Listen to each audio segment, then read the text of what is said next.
Kingfisher Bay presented itself as a city of futures.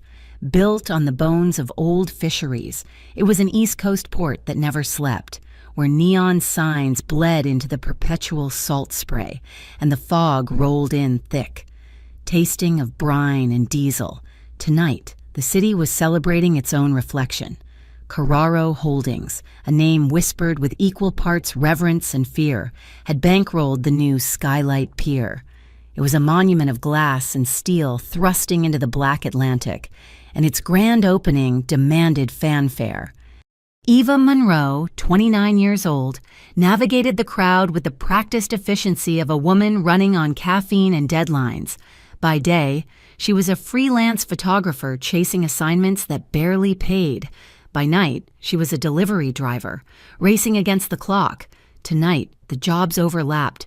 Her 8-year-old daughter, Nova, held her hand tightly, the other clutching a half-eaten pretzel.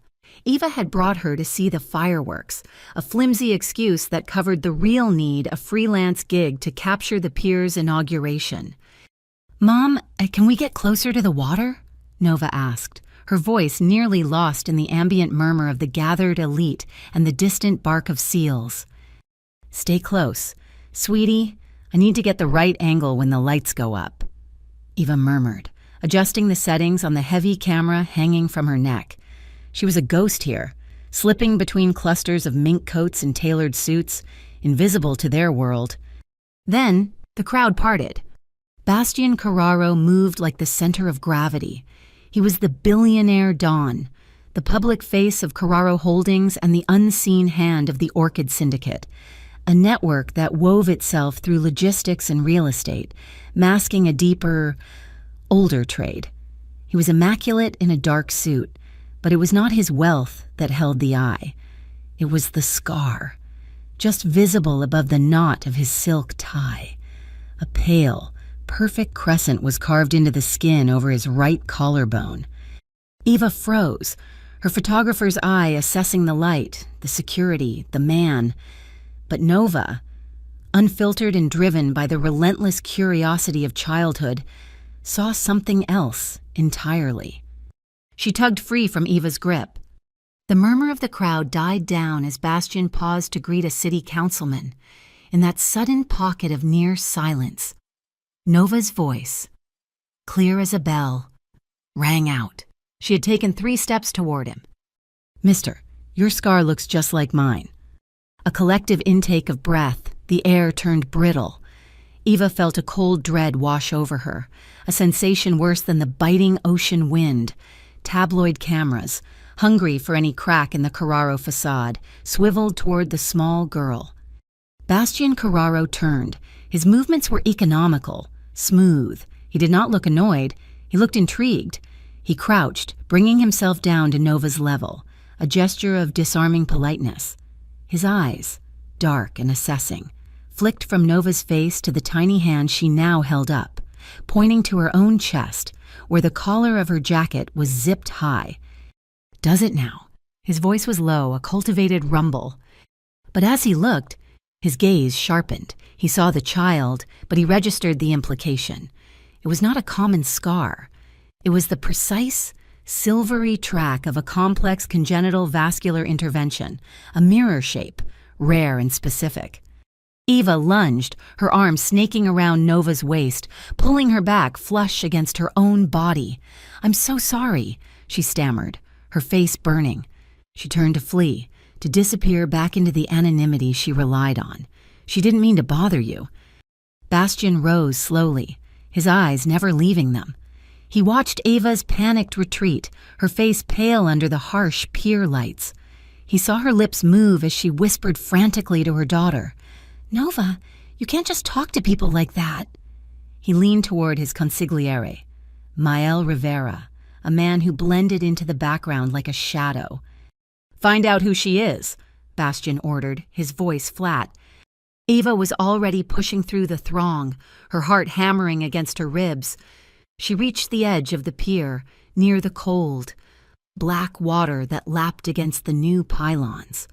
The first firework exploded overhead, a violent splash of sapphire and gold. It painted the harbor. reflecting on the water that looked as dark and still as marble. Another explosion, this one lower, faster, a stray shell, perhaps, or a signal. Eva watched Mile Rivera, still standing near Bastion, suddenly lift one hand instantly. The perimeter of dark-suited security men shifted, tightening their formation. Eva's phone vibrated in her pocket, a text from an unknown, encrypted number. Her blood ran cold. "Get your daughter off the pier now. NASC is setting a trap." NASC, the North Atlantic Security Commission, a quasi-private agency that claimed to mediate criminal conflict for the good of the economy. In reality, they were a shark tank, and Carraro was the whale they circled. Eva hesitated, her mind racing. A trap for who, Carraro, or for her? As if summoned by her fear, a high-pitched whine cut through the air. A high-end reconnaissance drone, the kind used by surveyors and security firms, suddenly sputtered. It listed, its lights flashing erratically, before malfunctioning. It dropped from the sky, clattering onto the boardwalk just yards in front of her. A tiny silver memory card was taped to its chassis, emblazoned with the stylized orchid of Bastion Syndicate. A thick black line was drawn through the logo, crossing it out. A few yards away, Bastian Carraro's head snapped up. His gaze locked onto Eva and Nova, just as the drone failed. He saw the child again, the terror in the mother's eyes, and he recognized the pattern, not just the scar, but the setup. He turned to Mile, his face a mask of cold command. "Open the estuary route, now." The fireworks finale began, a deafening barrage of sound and light. It was the perfect cover for the thrumming, metallic beat of helicopter rotors spooling up in the dark. The memory hit Eva not as a gentle recollection, but as a physical impact, sharp and cold as the night she had fled Kingfisher Bay. It was 9 years ago. She wasn't a photographer then, but a data intern at Viridian Lab, a biomedical research shell company under the vast umbrella of Carraro Holdings. She'd been tasked with data migration, a mundane job that became terrifying when she stumbled into a hidden directory. It was not medical research, it was a genetic census of the port's citizens, data being actively extracted by NASC. The files were flagged for social risk control, eugenics cloaked in corporate jargon. She remembered the power outage, the sudden oppressive silence of the server room, and him. Bastian Carraro had walked in, not with a flashlight, but with the confidence of a man who owned the darkness. He was there for an internal audit. He was younger then, but the same coiled intensity was present, the same scar, a pale shadow on his collarbone. The air between them had crackled, an instant, dangerous static.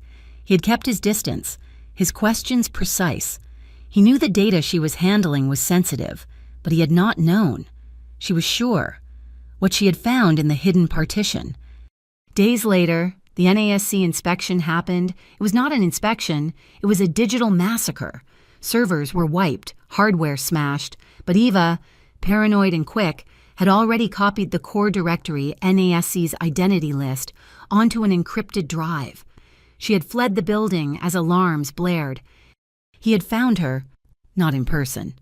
A burner phone, delivered by a courier who vanished, buzzed with a single untraceable text. It gave her an escape route, a new name, and a wire transfer large enough to disappear.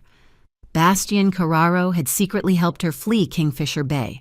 Not for her, she knew, but to keep a loose end from being caught in the crossfire between his Orchid Syndicate and NASC.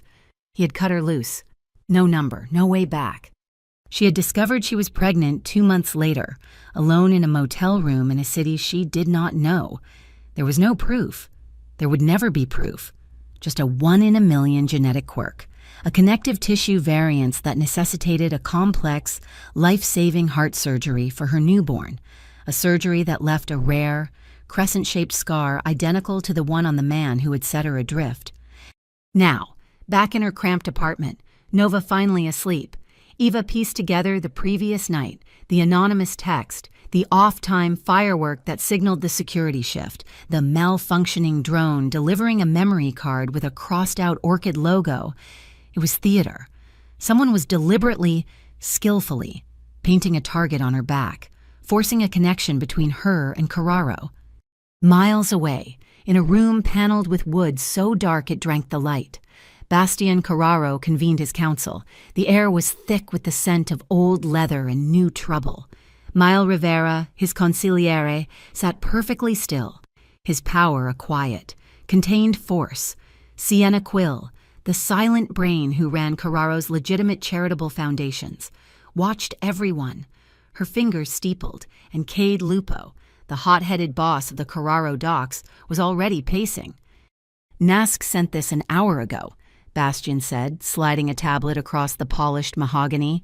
It was not a request, it was a subpoena for cooperation, citing suspected money laundering through the new Skylight Pier.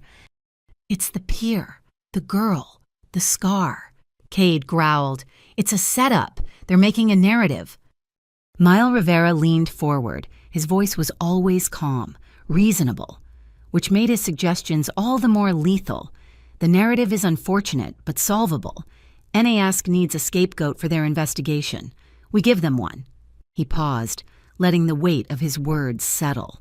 "The freelancer, this Eva Monroe, she was at the pier. She caused the disturbance. We leak that she's been trying to extort the family, using her child. We claim she's the one who planted the data, perhaps in league with a rival. We pin the leak on her." Sienna Quill's head lifted, her gaze sharp, but she remained silent. Bastian looked at the tablet, his expression unreadable. He tapped the screen, darkening it. "No." The room went silent. "Bastian," Mile began, his tone patient, "this is the cleanest path. It contains the problem." "It's a sloppy path," Bastian countered, his voice dropping to a low growl. "And I don't care. You will not touch her. You will not touch the child." He stood, the sudden movement a dismissal. "I'll talk to her." He looked at Mile. "I'll handle this." He sent the message the same way he had 9 years ago, a new burner phone, delivered to Eva's delivery route driver, who handed it to her with a shrug, a single text. "We need to talk. Your terms." Eva stared at the phone. Her hands were shaking, not from fear, but from a cold, sharp rage. It was pulling her back in. The one man she had spent nearly a decade running from, she replied, her thumb jabbing the screen. "Public tonight, Argos Bakery, 10 o'clock. She added another condition. "No third party, no devices, or I walk, and I bring mine." The reply was immediate. Done. Argos Bakery was a pool of warm, yellow light in a dark, working-class neighborhood. It was open 24 hours, smelled of cinnamon and burnt sugar, and was always, blessedly, full of witnesses. Cops on their night shift, nurses ending a double, taxi drivers. Eva sat in a booth by the window, Nova asleep in the seat beside her, her head pillowed on Eva's jacket. She had nowhere else to put her. A dead man's switch was active on her own phone in her pocket, set to upload the entire NASC identity list to a dozen news agencies if she did not check in by 11. She was not the same naive intern who had run 9 years ago. He arrived 3 minutes late by 10:03 p.m. Eva watched him through the steamy window of the bakery. He did not arrive in a motorcade. He came alone, a long shadow detaching itself from the rain-slicked street. He wore a dark pea coat, collar turned up, no umbrella.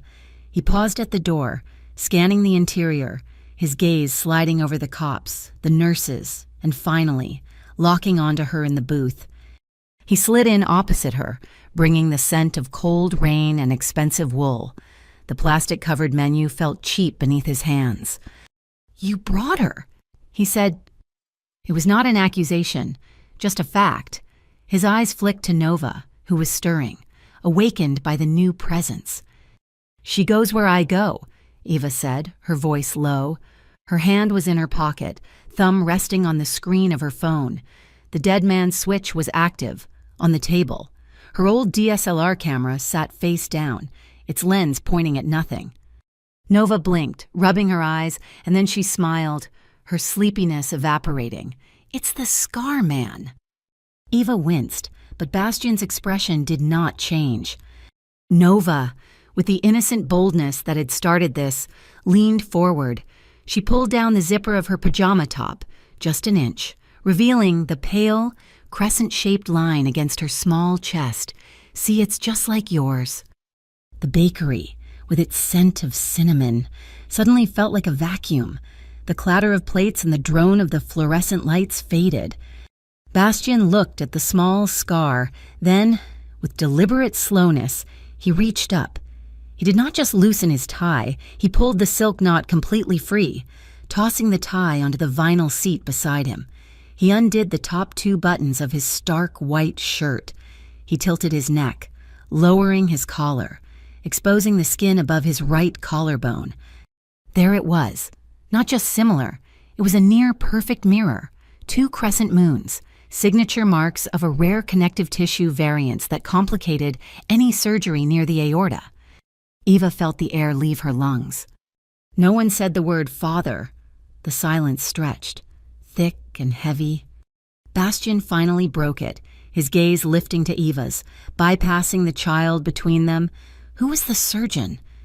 Dr. Aris at the pediatric hospital in Philadelphia. Eva's voice was sharp, clinical. He had to use a heterologous graft because the aortic arch was too narrow. He called the suture pattern the signature. Bastian's eyes closed for a single, heavy beat. He had heard Aris use that exact term. It was a detail only someone who had been in those sterile, terrifying consultation rooms would know. The bell above the bakery door chimed. 2 men entered. They were built like refrigerators, wearing cheap suits that did not fit their shoulders. They were not here for donuts. They scanned the room, their eyes too bright, too quick. Cops looked tired. These men looked hungry. They settled at the counter, backs to the room, but their reflections were clear in the steel-fronted pastry case. Eva's hand, the one on the table, tensed. She subtly tilted her coffee cup, the base scraping a faint sound, moving it 2 inches to the left, a signal. A prearranged distress move she had once learned in a hostile environment training course.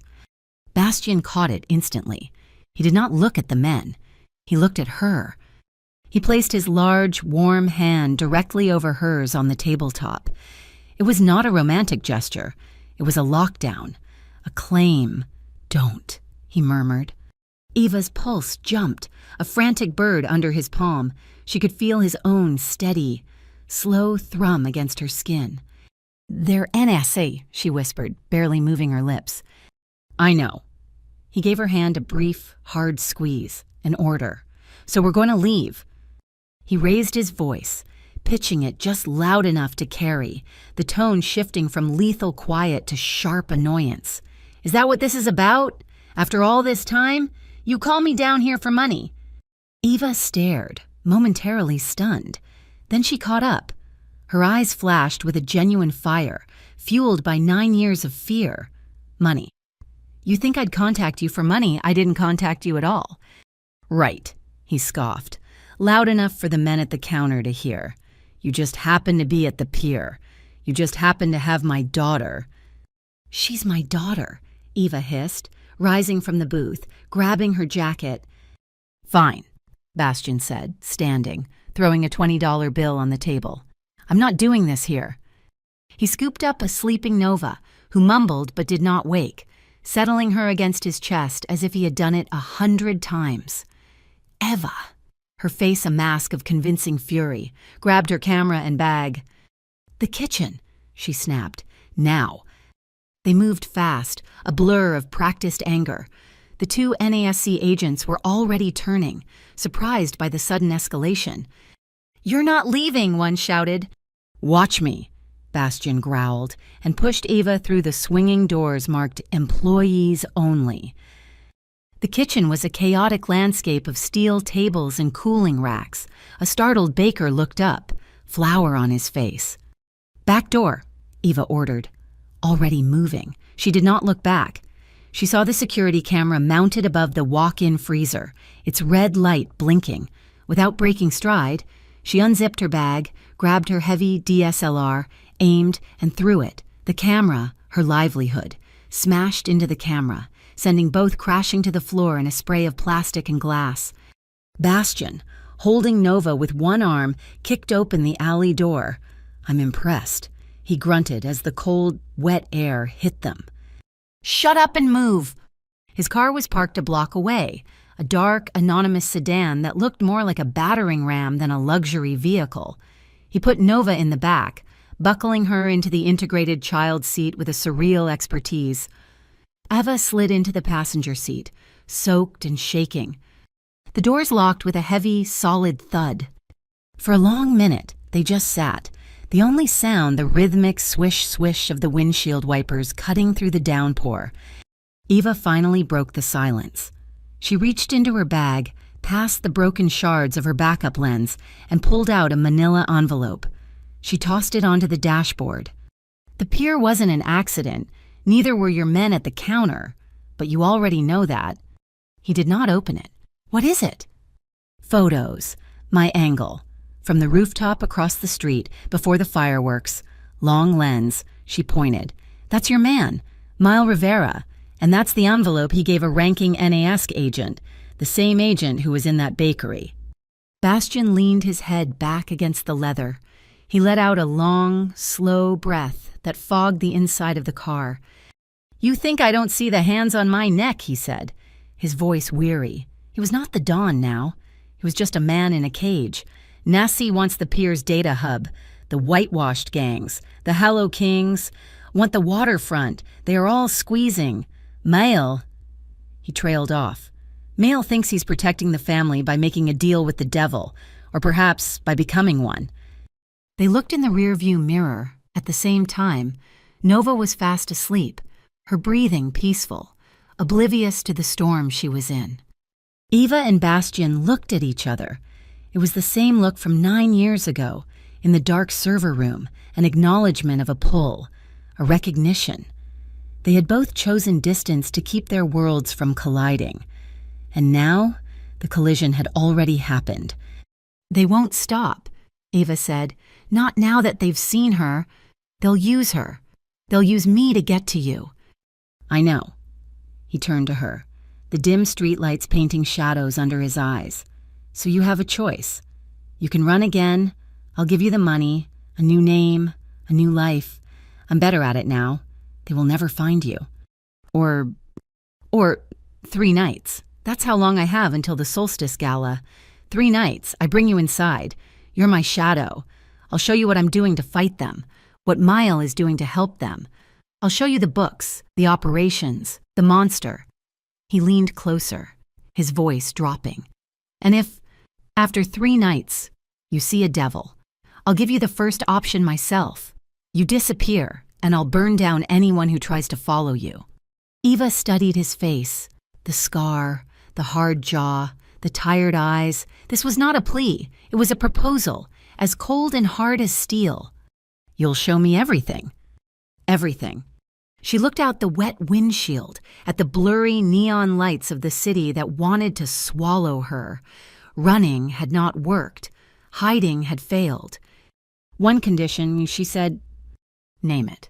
"She," Eva nodded toward the back seat, "is never a bargaining chip. She's never a tool, or I will burn you down myself." A faint ghost of a smile touched his lips. "Agreed." He put the car in gear.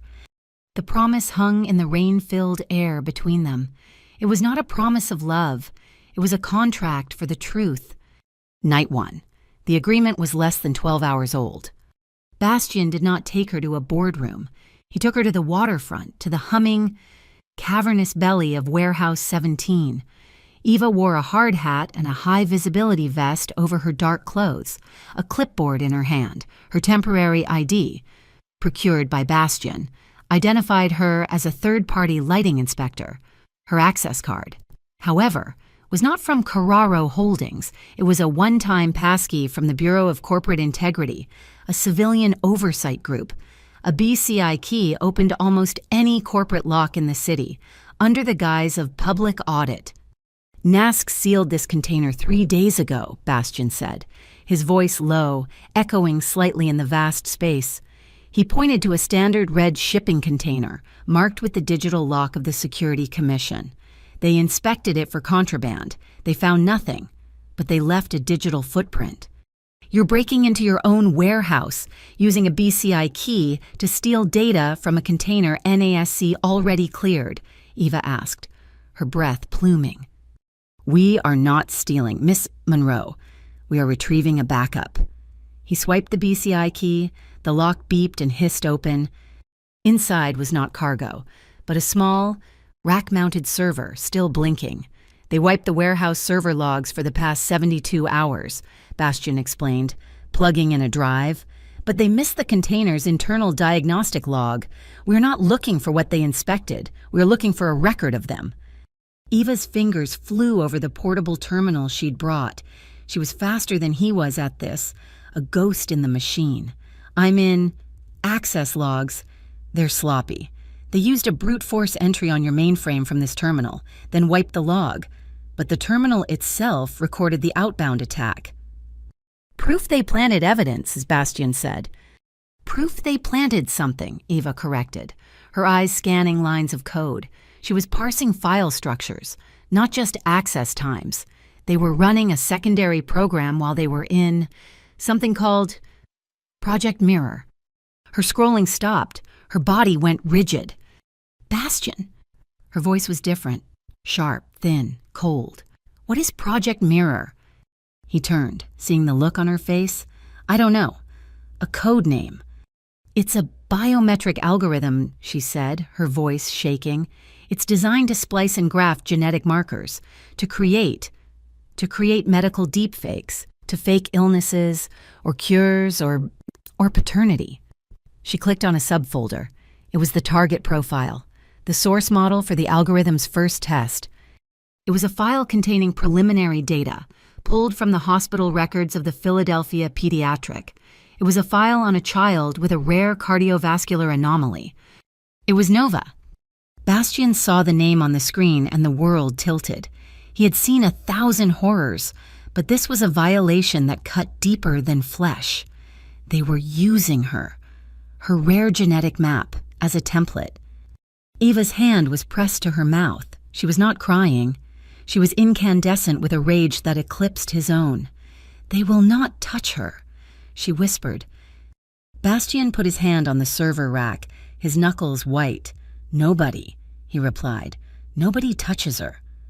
Night 2 was a different kind of infiltration. The Rookery was the Orchid Syndicate's inner sanctum, a private club that did not exist on any map. All dark wood, cigar smoke, and unbreachable contracts. Eva was there as his consultant, a role that made the older members of the syndicate bristle. She watched from a shadowed alcove as Mile Rivera held court, his movements smooth, his voice a placating balm. He was negotiating with the Hallow Kings, a new, volatile street gang. Eva's new camera, a loaner from Bastian's private security, had a lens that could see in the dark. She watched Mile laugh, clasp the gang leader's hand, and with his other hand, make a subtle gesture. Thumb tucked, 2 fingers extended, a signal she had seen before, in surveillance photos. It was an old NASC field signal for payment received. Later, Bastian showed her the monster. He summoned a man to the club, a small-time pier owner. Bastian did not yell. He spoke quietly, laying out a ledger of debt, ending with a simple choice. Sign over the pier, or be thrown to the wolves. The man was weeping, begging. Eva watched, her face impassive. Bastian had not looked at her once. The man signed. As he was being escorted out, Bastian said, "Send his file to the MOCD." Eva raised an eyebrow. He was using underage kids from the shelter system to run his crews, Bastian said, finally looking at her. 8, 9 years old, kept them hooked, paid them nothing. Eva met his gaze. The calculated cruelty of the meeting snapped into focus. It was not just business. It was a specific, cold justice. "You're punishing an adult for exploiting minors," she asked, her voice flat. "Continue." He held her gaze, an unspoken understanding passing between them. Their morals were not clean, but on this, their lines were drawn in the same place. Night 3. They wore the gray jumpsuits of the building's maintenance crew, pushing a cleaning cart into the service elevator of the Carraro Tower. They were heading for the data spine, the subterranean server hub that was Bastion's digital brain. Mile will have his own security on the core, Eva said, her voice tight, echoing in the metal box. Which is why we are not going to the core, Bastion said. We're going to the cooling shaft. Sienna's orders. The elevator opened onto a concrete floor, and there, waiting, was Sienna Quill, the silent brain, the charity runner. She held a tablet. I've suspected Mile for months, Sienna said, no preamble. He's been running a shadow budget through the foundations, but I lacked a witness. You, she nodded to Eva, are a very loud witness. Sienna led them to a ventilation grate.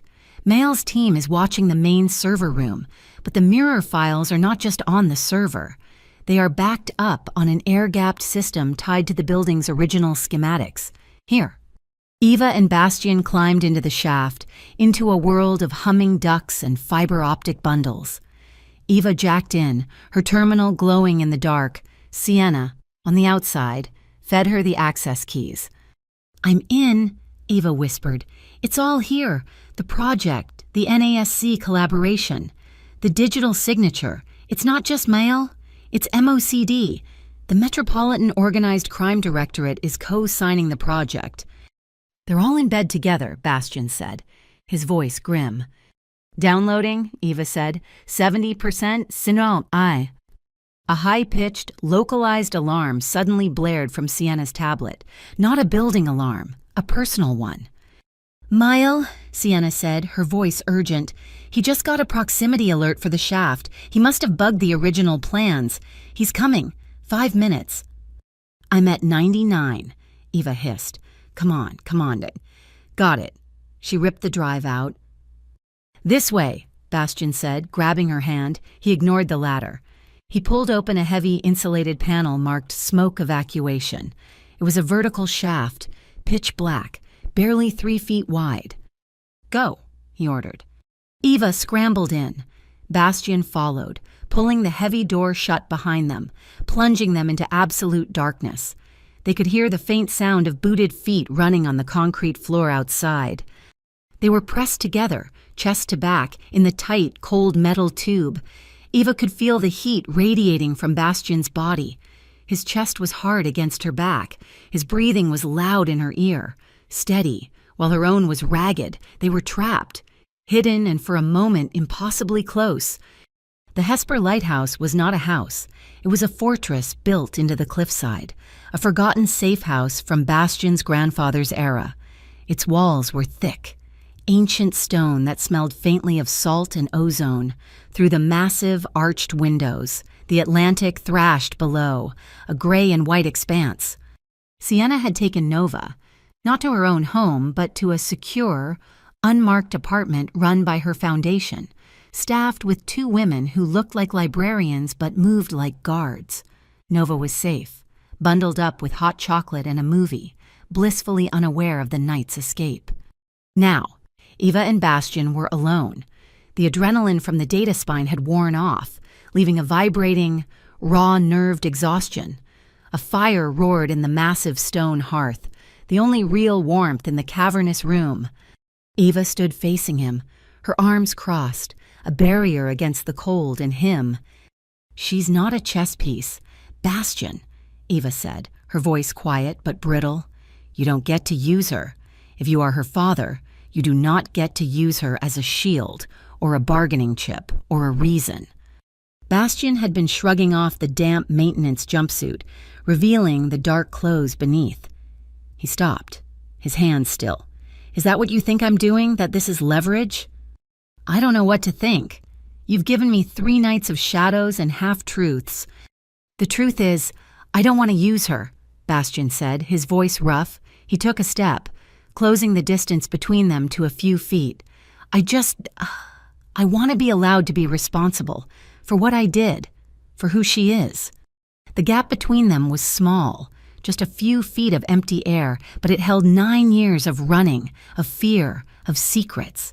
It held the danger of the last 3 nights, the shared risk, the impossible proximity in the smoke shaft. The truth had shortened the distance. He looked down at her hands, still fisted at her sides. He reached out slowly, giving her time to pull away. He did not try to take her hand. He gently, barely, brushed his thumb over the back of her knuckles. He felt the calluses, the rough, hardened skin from her camera, from delivery boxes, from a life of hard work. It was a map of her survival. He traced one line, a silent acknowledgement, a question, a plea for permission. Eva's breath hitched. She did not pull away. Her fingers uncurled, just slightly. It was all the answer he needed. He stepped in. He did not grab her. He gathered her. His arms came around her in a way that was more shelter than passion. His chin rested on the top of her hair, and he just held her. His large, warm hand splayed flat against the middle of her back, offering his strength as a shield. He felt her whole body, taut as a bowstring, begin to tremble. She was not crying. She was finally letting the tension of a decade break. She tilted her head back. Her eyes were dark in the firelight, searching his. He lowered his head. The first kiss was slow, hesitant. It was a question. It was lips brushing, a discovery of texture and warmth, a taste of salt and rain. It was not enough. She rose on her toes, her hands coming up to grip the front of his jacket. She pulled him down, and the kiss changed. It was no longer a question. It was an answer. It was a release of 9 years of pent-up fear and buried attraction. It was the frantic, breathless acknowledgement that they were both still here, still breathing. Eva tugged at his heavy jacket, the one he had worn over his clothes, needing it gone. A button snagged in its hole. A frustrated sound escaped her, and suddenly they both let out a short, sharp laugh against each other's mouths. The tension shattered like glass, replaced by a sudden, aching need. "Help me," he whispered. And she fumbled the button free, pulling the jacket from his shoulders and letting it drop to the stone floor. His hands were in her hair, fingers tangling, as his mouth found hers again. Her fingers interlaced behind his neck. He took a half step back, just to look at her, his eyes dark and asking a question his voice did not. She answered by tugging him back, pulling him toward the thick, bearskin rug in front of the hearth. They sank to the floor, a tangle of limbs. It was not a graceful movement, it was urgent. They lay on the thick fur, the fire warming their skin through their clothes. Their movements were a rhythm, a desperate rediscovery. His hand slid from her hair to the side of her neck, his thumb finding the frantic pulse point, feeling the beat of her life against his skin. He held it, anchoring her. She moved her own hand, sliding it under his shirt, her palm flat against the hot skin of his back. She felt the muscles, hard as iron, finally begin to uncoil beneath her touch, the tension of his world easing under her hand. "Eva," he breathed, his forehead pressed to hers. "Here," she whispered back. "I'm here." "With me? With you?" There was no grand declaration, no promise of forever, just the raw, fundamental confirmation of the present, of consent, of choice. They lay like that for a long time, their breathing slowing, their bodies pressed together. The fire began to die, its roaring subsiding to a crackle. Outside. The only sound was the deep, rhythmic crash of the waves against the cliffs. He held her, his arm draped over her waist, her head on his chest. He spoke to the shadows on the ceiling. "I am afraid," he said, the words torn from him, a confession he had never made, not of Nesk, not of Mael, or any of them. He shifted, looking down at her. "I'm afraid, Eva, because if I let myself love you, if I fail to protect you, and her, I will never forgive myself." Eva listened. She felt the truth of his words, the terror of a man who controlled everything but could not control this. She lifted his hand, the one that had held her pulse, and placed it flat against her own chest, over her heart. "Then start," she said, her voice strong and clear in the quiet room, "by trusting me when the storm comes." The Halcyon greenhouse was a glass box of impossible wealth, suspended over the city's botanical gardens. Rain lashed against the glass roof, a deafening drum against the fragile, tropical paradise within. This was where Bastion's anchor council, the shadow shareholders of Carraro Holdings, met when blood was in the water. They were old money, new tech, and quiet power, and they were all looking at Eva as if she were a piece of dirt on a pristine ledger. "This is Miss Monroe," Bastion said, his voice cutting through the humid air. "She is my new consultant for ethical risk." A scoff came from Cade Lupo, the dock boss. "Ethical risk, is that what we're calling her?" "This is irregular. Bastion, she's a liability." "She is an asset," Bastion countered, his voice flat and cold, "because she sees the things we've all chosen to ignore." He nodded to Eva. Eva stepped forward, the drive from the data spine in her hand. She felt the weight of their scrutiny. She was not a part of their world, and that was her only weapon. She plugged the drive into the room's projector. "This," she said, as the file list for Project Mirror illuminated the screen, "is the liability, not me." She explained it clearly, clinically. The biometric algorithm, the medical deepfakes, the specific targeting of city residents. Sienna Quill stepped up beside her, a seamless transition. "My team analyzed the data, miss. Monroe retrieved. Project Mirror is a joint venture. NASC provides the raw data, stripped from citizen records. MOCD provides the legal framework to use it." She paused. "And Mile Rivera provides the access, laundering the payments through security contracts at the pier and shell accounts in our own charitable foundations." The air in the greenhouse turned frigid. Mile, who had been standing at the back, stepped into the light. He was not angry. He was perfectly, unnervingly calm. "A compelling story," Miles said, his voice smooth, "and a desperate one. Miss Monroe, a freelancer with a known history of instability, suddenly appears and makes these wild accusations. It's almost unbelievable. Unless, perhaps, she's not the victim she claims to be." He held up a small tablet. "I did my own diligence." An image flickered onto the screen. It was grainy, dark. It showed Ava, clearly, meeting with the leader of the Hallow Kings, accepting a package. "A deep fake," Ava said instantly, her voice ringing with authority. She walked to the screen. "You're getting better, Mile, but you're not there yet." She pointed. "See, the light source on my face is coming from the upper left, but the light on my hand, the one taking the package, is from a low, warmer source. You used 2 different clips. It's sloppy." Sienna Quill, without looking up from her own tablet, confirmed it. "My algorithm detects a 94% probability of a composite image. The artifacting is clear." Miles' smile did not falter, but a vein pulsed in his temple. The council erupted. The room split. One faction, led by an older investor, argued for containment. "This is a disaster. Give Nask the girl. Give them the child. Make this go away. Protect the assets." Another group, seeing the MOCD link, saw a deeper rot. They sided with Bastion. Eva saw her opening. "You're arguing about how to lose," she said, silencing the room. "You can't give NASG the girl because that's what they want. They want you to sacrifice an innocent to prove you're controllable." "Then what do you suggest, consultant?" Cade Lupo sneered. "A 2-pronged attack," Eva said. "Legal and illegal, public and private." She looked at Bastion, who gave a bare, affirmative nod. "First, Sienna and I will use the Bureau of Corporate Integrity. We feed them the mirror files, anonymously. The BCI hates NASC more than they fear you. They will open a civil investigation. That creates the public narrative." "And the second prong?" Bastion asked, though he already knew. "That's for Mile." Eva's eyes were cold. "Sienna found his shadow accounts. We don't just freeze them. We create a new, fake charity wallet, make it look like a new nasty venture, and we drain every cent he stole. We bleed him dry from the inside."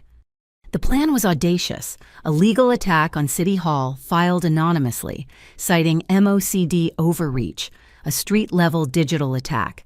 protecting the data hubs at clinics and schools from Nazi's attempts to deport the servers. The council was silent. Finally, Bastian spoke. "We do it." He walked to Eva. From his inside pocket, he removed a simple black key card. It had no markings. He held it out to her. "What is it?" "The Velvet Key," he said. "It's a CEO-level access card. It opens every data file, every vault, every safe house. It overrides Mile. It overrides everyone but me." He pressed it into her hand. "You'll need it." It was a gesture of absolute trust, and it was not lost on the room, across the greenhouse. Mile Rivera's composure finally, visibly, cracked. His hand clenched into a fist. Later that night, Sienna brought a small, folded piece of paper to the lighthouse. It was from Nova, a crayon drawing of the lighthouse, with 2 stick figures and a small, smiling child. The letters were big and wobbly. N and M. Eva and Bastian. Bastian took the drawing. He said nothing. He simply folded it, once, and slid it into the inner pocket of his wallet, the one he kept closest to his chest. It was not for anyone else to see. It was his reason. The counterattack came less than 24 hours later. It was brutal.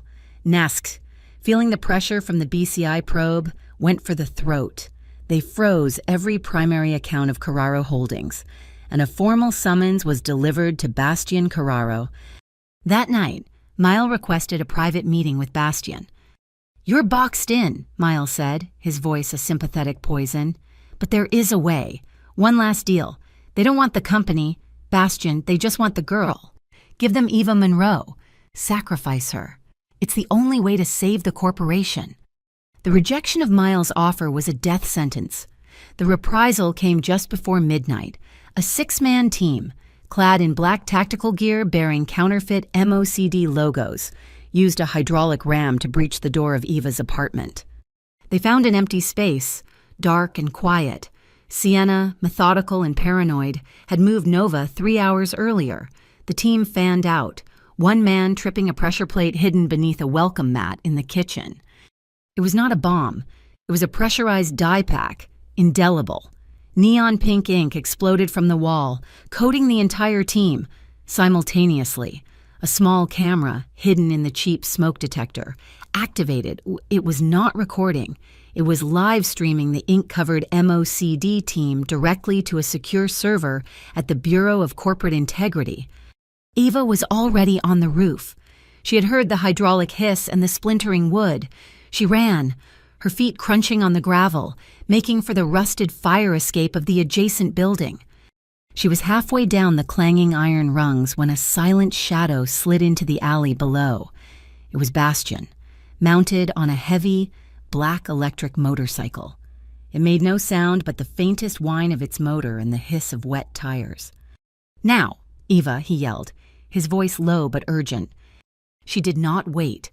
She launched herself from the ladder, a 10-foot drop. He caught her, his arm like a steel band, pulling her onto the seat behind him as the first pink-stained agents burst onto the roof above them. He accelerated. The bike shot forward, a silent torpedo, exploding from the alley onto the rain-slicked street. As they raced through the city, the digital billboards above them flickered. The news was breaking. The BCI, armed with the live stream, had just dropped the mirror documents. The files were redacted, blurring the children's names, but the implication was catastrophic. The city's activist network and tech journalists exploded, tearing the data apart. The legal attack was live. Bastian veered toward the docks, Cade Lupo's territory, a black SUV. The hit squad's transport fishtailed around the corner, gaining on them. "Hold on," Bastian shouted. He swerved into the container yard, a maze of steel canyons. He aimed the bike at a narrow ramp, sliding down into a lower bay. The SUV followed, scraping the walls. "Cade now," Bastian spoke into his wrist communicator. A shadow fell over them. High above, the 80-ton gantry crane whirred. Cade Lupo, at the controls, lifted a 40-foot container and, with a terrifying, precise swing, lowered it. It slammed onto the concrete path with an earth-shaking clang, completely blocking the SUV's path, a wall of steel. The squad piled out, weapons raised, trapped. "They're on comms," Eva said, her arms locked around Bastian's waist. "They'll find a way around." Bastian stopped the bike behind a stack of rusted barrels. "They need a minute. I don't need a minute," Eva said. She spotted a safety station on the wall.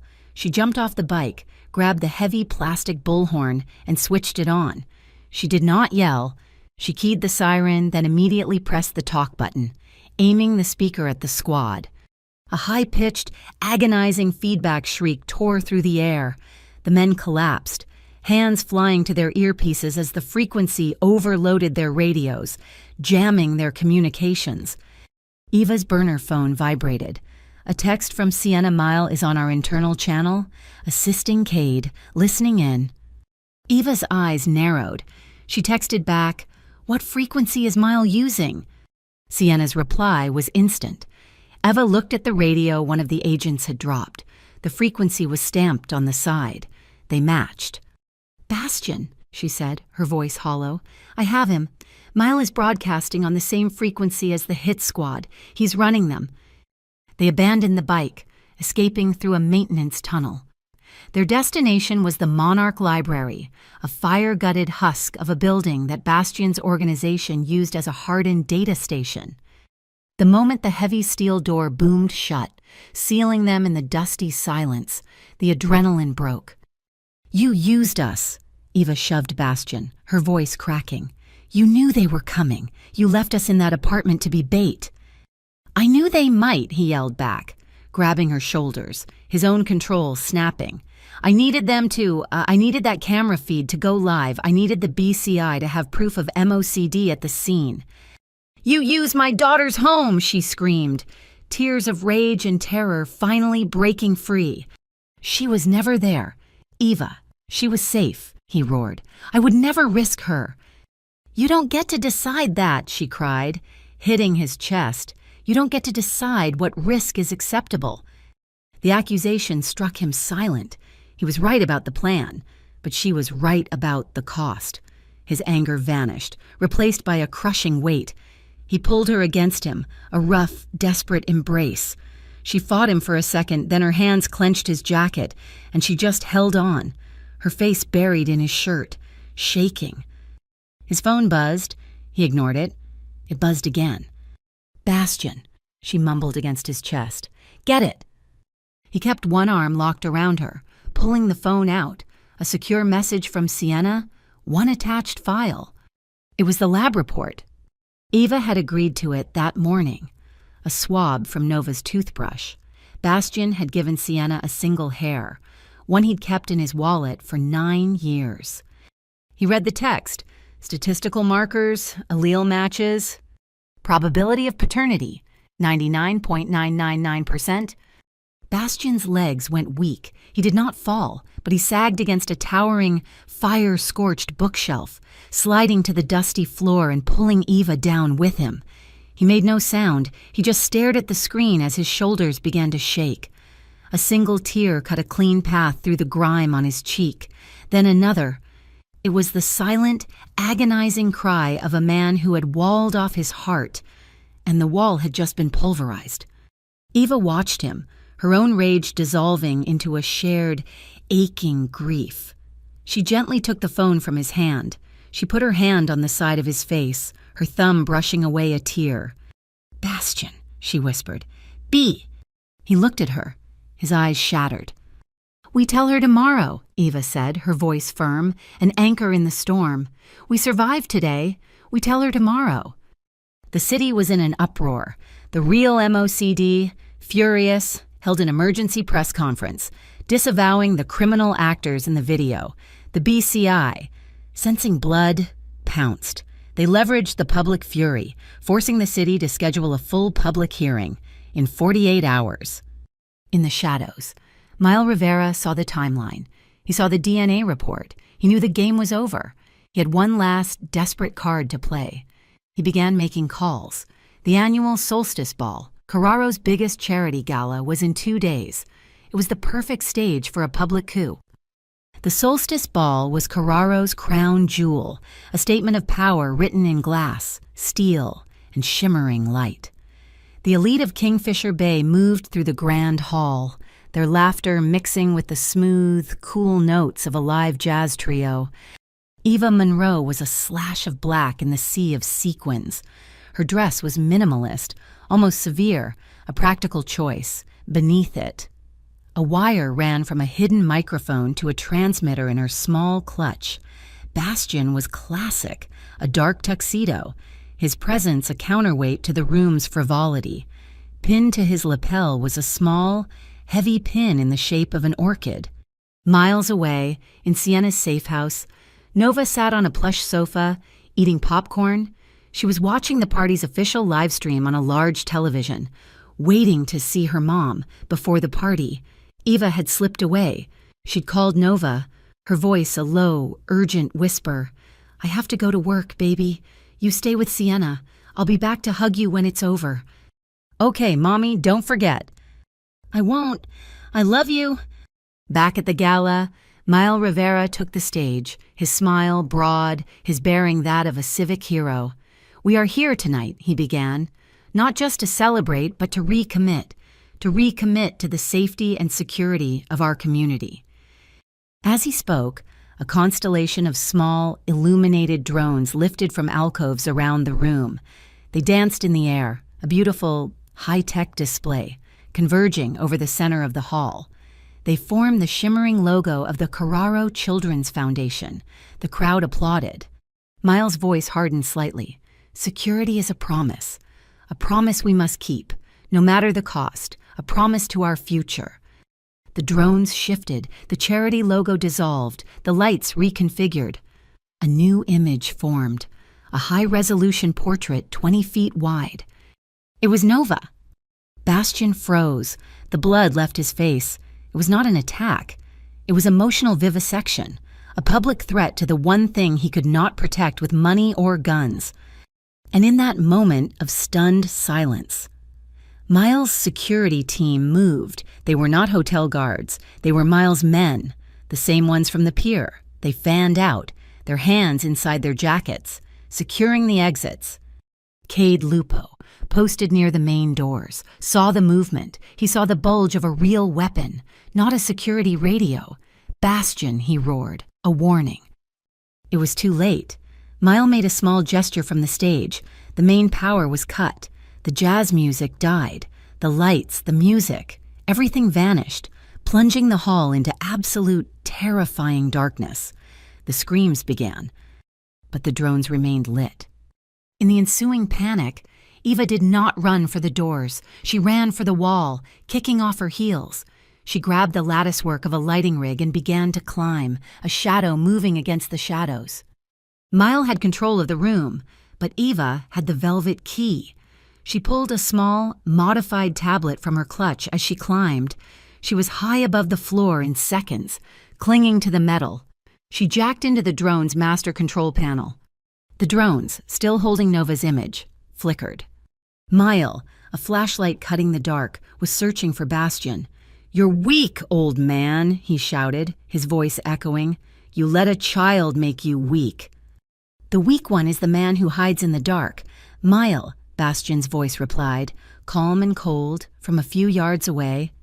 Mile swung his light, and at the same time, the drones overhead burst to full brightness. They were not showing Nova anymore.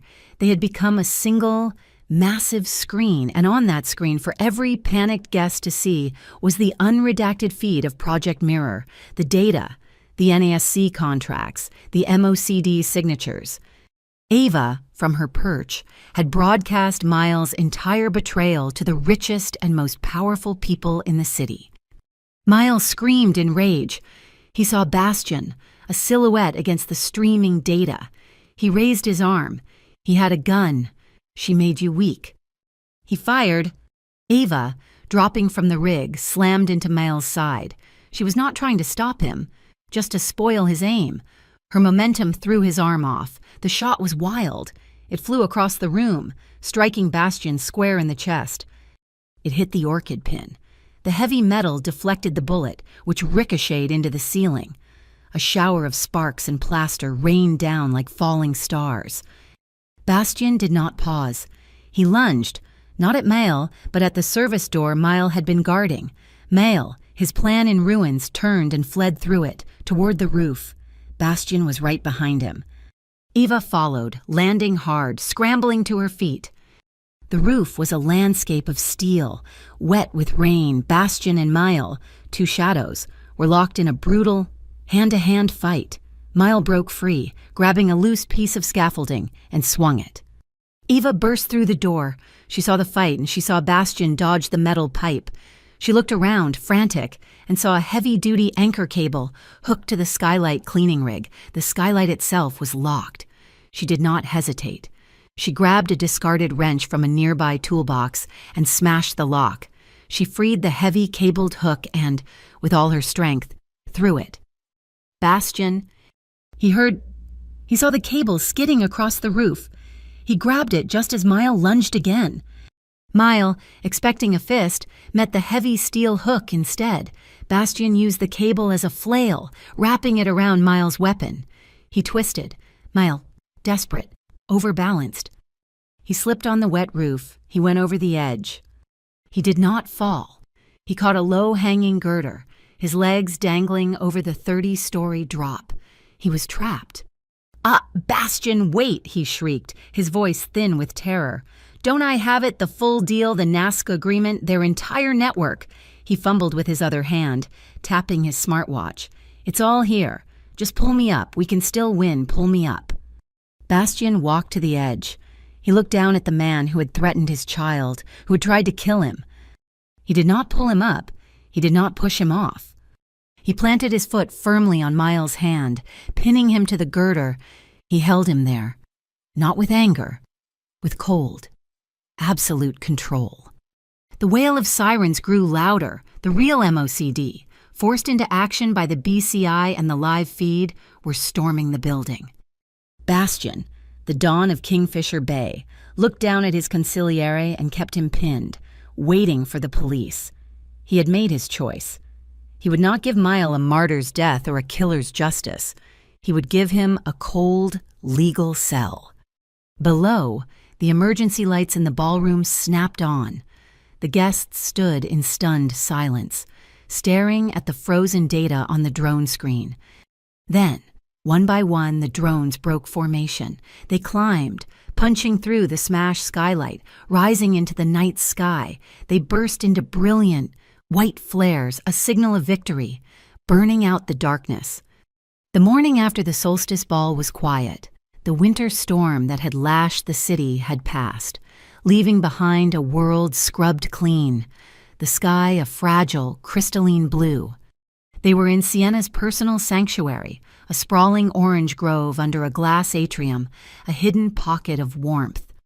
The air smelled of citrus blossoms and damp earth. Novanda, who had been brought there early, was chasing a butterfly, her laughter echoing softly.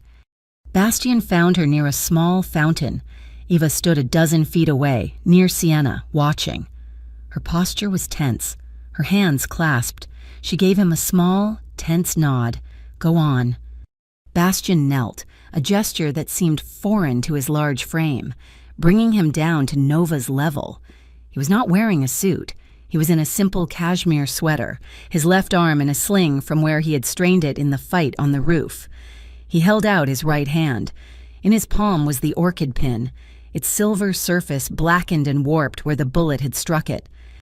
"I have a scar, like you," he said, his voice rough, unsteady, and a heart that wants to learn how to be a dad. Nova looked at the burnt pin.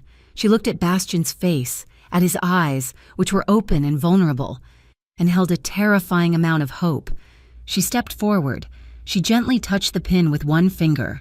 Then, she reached up and her small fingers touched the collar of his shirt, just above the faint line of his own scar. Finally, she touched the identical spot on her own chest. She did not ask about the pin. She did not ask about the fight. She accepted the truth as a simple, physical fact. "Dad," she said, the word simple, as if she had always known it. "Do you like watching storms?" Bastian's breath caught. He looked up, his eyes meeting Eva's over their daughter's head. He saw her tears, silent and sudden, and he felt his own. He looked back at Nova. "Yes," he choked out, the word thick. "I do, if I am with you two." Eva had held her breath, her hands fisted at her sides. She had prepared for confusion, for tears, for rejection. She had been ready to step in, to mediate. But this was not a decision to be mediated. It was Nova's to make. Nova looked from Bastian back to her, her expression serious. Then she smiled. She did not just hug him. She launched herself forward, her small arms wrapping around Bastian's neck, and then she reached one hand out, grabbing Eva's. "Both!" she demanded. Eva stepped forward, kneeling beside them, her arm coming around her daughter, her other hand resting on Bastian's back, the three of them, a strange, broken, and suddenly real family, knelt in the sunlight, the decision made. Later, after Nova was busy drawing her new family, Bastian and Eva spoke privately. He was formal, almost nervous. "I want a chance, Eva," he said. "A formal one, to co-parent. I've had Sienna draw up a schedule. It keeps her in her school. It doesn't disrupt her life. My time, my responsibility, and 100% private. No social media. No pictures, no public statements. She is not, and never will be, part of the Carraro brand." Eva listened. He was offering her rules, contracts, the very language he understood. "That is a start," she said. The city, meanwhile, was demanding its own accounting. The BCI hearing was swift. Eva, identified only as a data consultant who had broken the case, testified. She spoke clinically about Project Mirror, not as a mother whose child was targeted, but as an expert. She framed it as a systemic danger to every family, a breach of data trust that put all children at risk. Bastian's testimony was blunt. He did not make excuses. He admitted to flawed governance, to a corporate structure that was blind, and to a personal failure in trusting mail, which allowed the rot to fester. The 1-2 punch of their testimonies was devastating. The real MOCD, desperate to distance itself from the scandal, publicly joined forces with the BCI. They announced the formation of a new joint task force, the Harbor Integrity Unit, its sole purpose to investigate and dismantle NASC, root and stem. The Orchid Syndicate, an entity of shadow and fear, could not survive the light.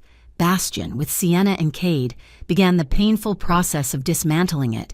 Sienna was given a new title, Chief Ethics Officer and veto power over all Carraro contracts. Cade Lupo, gruff and pragmatic, took over the docks with a new mandate: fair wages, union contracts, and new labor standards. The Orchid Syndicate died. The Orchid Network, a corporation focused on protecting community assets, was born from its ashes. Bastian's final piece of business was with Eva. "I need a consultant," he said, sitting across from her at the lighthouse. "For ethical and image risk, I need someone who is not afraid of me, who sees the things I do not. A permanent, long-term contract. Name your price." Eva looked at him. "One condition. You will never use my past for your PR. I am not your redemption story. I am not the intern who fled. I am your consultant. Or I am nothing." Bastian nodded. "Agreed." That night, the new, strange family was at the Hesper Lighthouse. The storm had passed, leaving the sky clear as glass, the stars brilliant. Nova, in her pajamas, was looking out the massive arched window. "When the next storm comes," Nova declared, "we should have pizza and watch a movie about tornadoes. It can be our storm night." Bastian and Eva, standing behind her, looked at each other, a family, built on a new, small ritual. The winter sky was perfectly clear, holding its breath, leaving a quiet space for the love that had finally been spoken. The fragile peace lasted less than 24 hours. NASC, now cornered and designated a rogue entity, lashed out. A video clip surfaced, disseminated through a dozen dark channels. It was a vicious deep fake, expertly crafted. It showed grainy, distorted footage of Bastion looking menacing, Eva screaming, and a blurred, crying image of Nova. The audio was a nightmare. Spliced, "You will obey," "The family demands," "Consequences." The media labeled it Mafia Parenting. But the Harbor Integrity Unit, the BCI MOCD task force, was now a legitimized and hungry beast. They were not fooled. They traced the upload. It was not a corporate server. It was a ghost signal, bouncing from a defunct municipal maintenance hub, deep in the flooded service tunnels beneath the Liliath Bridge. "It's a trap," Sienna said, her voice tight over the comms. They were gathered at the BCI command center. "The data is wiping. They've rigged the hub to blow. They are not just destroying the evidence, they are trying to bury it under a bridge." "I'm going," Bastion said. "We're going," Eva corrected him, zipping up a tactical vest. "That clip was about me, too. They put my daughter's image on that screen. I'm finishing this." Bastion looked at her, at the steel in her eyes. He did not argue. The operation was a three-pronged spear. Cade Lupo, controlling the water, locked down the river with 3 of his fastest boats, a hard, floating perimeter. Sienna remained at the command center, a digital overwatch, ready to catch any data that bled out. Bastion and Eva led a small, grim-faced team into the darkness. The tunnels smelled of rust, river silt, and ozone. They found the server hub. It was a concrete bunker, and in the center, a digital clock, glowing red, was counting down 10 minutes. "It's worse than we thought," the BCI engineer in Eva's earpiece said, his voice tinny. "The servers are rigged, but so are the structural supports. They're trying to collapse the tunnel." "Eva, you and the team get the civilians out," Bastion ordered. "No," Eva pointed. "Look, the main server rack. There's a secondary charge. It's not on the timer, it's analog. A pressure plate. They're trying to catch us." "I'll disarm it," the BCI tech said. "You can't," Eva said, her eyes tracing the wires. "It's not networked, but I can." She moved before Bastion could stop her. "Talk to me," she snapped into her mic. "Eva, no!" Bastion roared. "It's a 3-wire system," the tech yelled. "You have to bypass the pressure sensor before you cut the main loop. If you cut the red first, it blows." Eva's hands, the steady hands of a photographer, got to work. Her world shrank to 3 colored wires and the voice in her ear. "Bastion, the supports," one of the agents yelled. "They're failing." 2 minutes, Sienna's voice, strained. Bastion was not looking at the clock. He was looking up. A heavy, rusted girder above Eva was groaning, tearing loose from the ceiling. "Eva, move!" I have the bypass." He did not shout. He did not wait. He moved. He threw his entire body at her, a human shield. He shoved her, hard, against the solid concrete base of the server rack. The world exploded in noise and dust. The girder smashed down onto the exact spot where she had been standing. Bastion roared in pain, a sharp, tearing sound. A secondary piece of rebar, ripped free by the impact, had struck his shoulder, tearing through the vest and deep into the muscle. He did not move, his body shielding hers, pinning her in place. "Status, Eva! Status!" Sienna screamed. The comms filled with static. Eva, pressed under Bastion's weight, her face against the concrete, looked at the detonator. Her hand was still there. The wire was cut. "I'm clear," she choked out. "The charge is dead." "Bastion?" "I'm fine," he grunted, the lie obvious, his blood already soaking through his shirt. "Get the data. Get it now." The BCI tech's voice was filled with a sudden, breathless awe. "We don't have to. The fail-safe.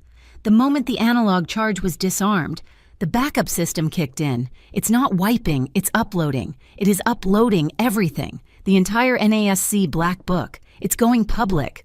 Now." Across Kingfisher Bay, on every phone, on every news ticker, on the giant public billboards, the truth began to stream. The final climax was not an explosion. It was an unstoppable flood of information. The wail of sirens grew. Cade's team was breaking the locks, and the tunnel began to flood, the river reclaiming its territory. Bastian was leaning heavily against the wall, clutching his shoulder. As Eva's phone, the one he had given her, buzzed in her pocket. It was Nova, from Sienna's. Eva's hands were shaking too much. She held the phone up to Bastian. He took it, his good hand slick with his own blood. "Hey," he rasped. "Mom said you were working. There are sirens. I'm scared." He closed his eyes. A painful, exhausted smile touched his lips. "It's okay.